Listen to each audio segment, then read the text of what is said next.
سلام.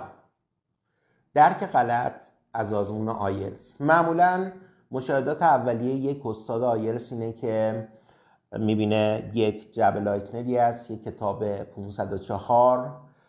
چند تا کتاب آیلتس که فقط تمرین های یه درس یا نهایتا 2 درس از اولش رو کار کردن و در بهترین حالت اون دوست عزیزمون میگه که من فیلم هم میبینم، سریال هم میبینم، سریال فرنز رو بالفرض دیدم.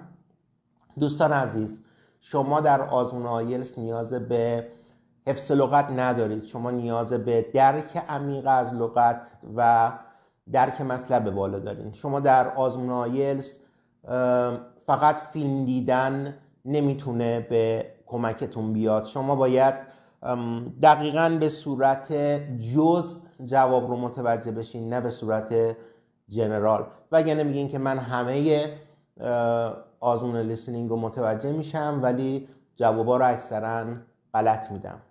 شما در آزمون آیلتس نیاز ندارین که چند تا کتاب بذارین فقط یک درس اول رو شروع کنین تمرین هاش رو کار کنید. شما نیازمند یک دیسیپلین قوی و یک اراده قوی هستین که بتونید آزمونتون رو با موفقیت بگذرونید.